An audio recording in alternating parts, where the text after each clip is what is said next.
நல்லா இருக்கீங்களா? கத்துக்கிட்டே இருந்தா எப்படி ஷோ பாக்குறது?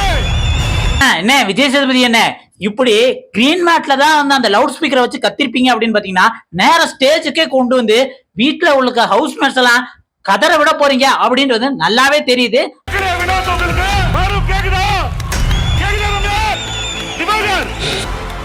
ஷோ போயிட்டு வந்தவங்க சில பேர் வந்து சொல்லிட்டாங்க சாட்டர்டே எபிசோட் வந்து ஓவர் முடிஞ்சது. இதுல பல பேத்துக்கு வந்து பிளாஸ்ட் நடந்திருக்கு. முக்கியமா வந்து வியானாக்கு அப்ரிசியேஷன் நடந்திருக்கு.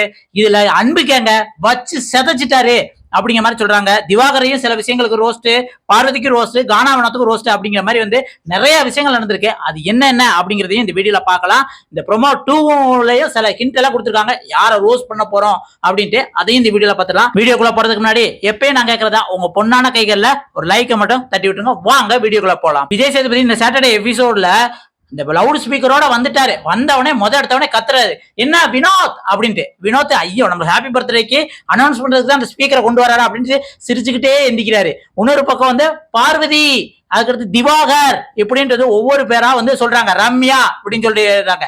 இதுல வந்து அவர் லவுட் ஸ்பீக்கர் எடுத்துட்டு வந்து இப்படி கத்துனதுக்கு கொஞ்சமாவது ரியாக்ஷன் அந்த ஹவுஸ்மேட்ஸ் பண்ணும்ல. யாருமே பண்ணாட்டாலும் நம்ம ஆக்டிங் குயின் பார்வதி அக்கா சார் கத்தாதீங்க சார் அப்படிங்கிற மாதிரி ஆக்ஷன் பண்றாங்க. ஆனா ரோஸ்ட்னு பாத்தீங்கன்னா ஃபர்ஸ்ட் திவாகருக்கு, வினோத்துக்கு, பார்வதிக்கு தான் விழுந்திருக்கு. சம்பந்தம் இல்லாம பார்வதி வந்து பாயிண்டே இல்லாம ஏன் இப்படி கத்துறீங்க அப்படிங்கிற மாதிரி வந்து டைரக்டாவும் சொல்லியிருக்காரு. இன்னொன்னு வந்து உங்க ஷார்ப்பான மைண்ட, அதாவது வந்து இன்டைரக்டா திட்டுவார்ல, சரியா, உங்க ஷார்ப்பான மைண்டை நான் பாராட்டுறேன், இத்தனை பேரை மேனிபுலேட் பண்றீங்க அப்படிங்கிற மாதிரி திட்டிருக்காங்க. அடுத்து திவாகருக்கு வந்து நல்ல ரோஸ்ட் விழுந்திருக்கு. திவாகருக்கு வந்து இந்த தகுதி தராதரம் அப்படின்னு பேசியிருக்காருல, அதுக்கு செம ரோஸ்ட் விழுந்திருக்குங்க. அது மட்டுமா பாத்தீங்க அப்படின்னா முக்கியமா அன்புக்கு எங்க செதைச்சிட்டாருன்னு சொல்லலாம். எஃப்ஜேக்கா இருந்தாலும் சரி, ரம்யாவுக்கா இருந்தாலும் சரி, கனிக்கா இருந்தாலும் சரி, சபரி, முக்கியமா சபரிக்கு கனிக்கு வந்து பயங்கர ரோஸ்ட் விழுந்திருக்கு. ஏன் அப்படின்னு பாத்தீங்கன்னா இந்த சட்டை போடாம ஒரு பிரச்சனை நடந்தது இல்ல, போன வீடியோல நான் சொல்லியிருப்பேன் இந்த வாரம் பூரா என்னென்ன பிரச்சனை எல்லாம் வந்து இவர் டீல் பண்ணுவாரு அப்படிங்கிற மாதிரி வந்து சொல்லியிருந்தேன். இப்ப இந்த வீடியோல வந்து அது வந்து கன்ஃபார்மே ஆயிடுச்சு. ஏன்னா ஷோக்கு ஆடியன்ஸா போயிட்டு வந்தவங்க வந்து அதை வந்து அப்டேட் பண்ணியிருக்காங்க. அதுவும் வந்து இந்த சட்டை போடாம வந்து நீங்க திவாகரம் மட்டும் தான் சொல்லுவீங்களா, ஏன் வந்து எஃப்ஜே சட்டை போடாம இருந்திருக்காருல அந்த வீட்டுக்குள்ள, வினோத் வந்து சட்டை போடாம இருந்திருக்காருல, முக்கியமா சபரி வந்து சட்டை போடாம தெரியல, அதெல்லாம் உங்களுக்கு கண்ணு தெரியல அப்படிங்கிற மாதிரி வந்து கனிக்கு ஒரு நல்லாவே ரோஸ்ட் விழுந்திருக்கு அப்படிங்கிற மாதிரி தான் சொல்றாங்க. இதுல இல்லாம வந்து வியானாக்கு ஒரு அப்ரிசியேஷன் என்ன அப்படின்னம்னா, பார்வதியும் திவாகரும் வந்து எப்பயுமே அன்புக்கு அங்க வந்து குரூப் சொல்லுவாங்க. ஆனா இருந்தாலும் வந்து அவங்க மேல 1008 குறை இருக்கிறதுனால வந்து அது எடுபடாது. ஆனா அந்த வீட்டுக்குள்ள வந்து அமைதியா இருந்துட்ட வியானா வந்து இப்ப வந்து ஒருத்தங்க நிலையில ஒருத்தங்க இருக்காங்க, குரூப்பிசம் பண்றாங்க அப்படிங்கிற மாதிரி வந்து கனி, சபரி அண்ட் வந்து எஃப்ஜே இவங்க 3 வத்தையும் முகத்தை கிழிச்சார்ல, அதுக்கு வந்து ஒரு அப்ரிசியேஷன் ஸ்ட்ராங்காவே விழுந்திருக்கு. ஒன்னும் வேற சொல்லியிருக்காரு, அந்த ப்ரோமோல நீங்க பார்த்தாலே தெரியும், விஜய் சேதுபதி வந்து அந்த பிளாக் கோட் ஒண்ணு போட்டு வர்றாரு. அது எதுக்கு பிளாக் கோட் வந்திருக்கு அப்படின்னா, இந்த வாரம் வந்து உங்களுக்கு கருப்பு தினம், அதனால இதை வந்து எதிர்ப்பு தெரிவிக்கிறதுக்காக அந்த பிளாக் கோட்டை போட்டு வந்திருக்கேன் அப்படிங்கிற மாதிரி வந்து சொல்லியிருக்காரு. முக்கியமா பாத்தீங்க அப்படின்னா இந்த எவிக்ஷன் ப்ராசஸ் இருக்குல்ல, அது சாட்டர்டே எபிசோட்லயே முடிஞ்சிருந்தாங்க.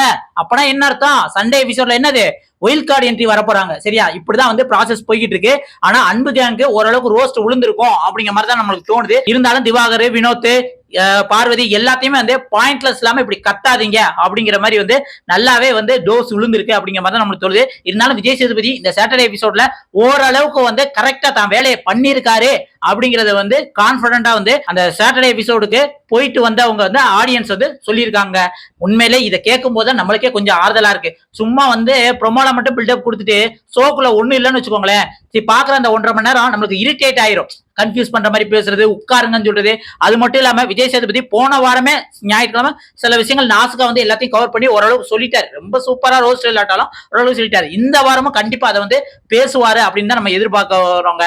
நீங்க என்ன நினைக்கிறீங்க, இந்த வாரம் வந்து அன்புக்கு அங்க வந்து கண்டிப்பா ரோஸ்ட் பண்ணும் அப்படின்னு தோணுதாலும் கமெண்ட் சொல்லுங்க. இல்ல பார்வதிக்கு வந்து பார்வதிக்கும் வாட்டர்மெலனுக்கு வந்து ஓவரா எதுக்கு எடுத்தாலும் சண்டை போடுறாங்க அப்படிங்கிறதுக்காக அவங்களே வச்சு செய்யணும் அப்படிங்கிறதையும் உங்களுக்கு தோணுச்சுன்னா கமெண்ட் சொல்லுங்க. அடுத்த ஒரு வீடியோல சந்திக்கலாம். இப்போதைக்கு உங்கள்கிட்ட விடைபெறுவது உங்கள் வாசன். நன்றி, வணக்கம் மக்களே.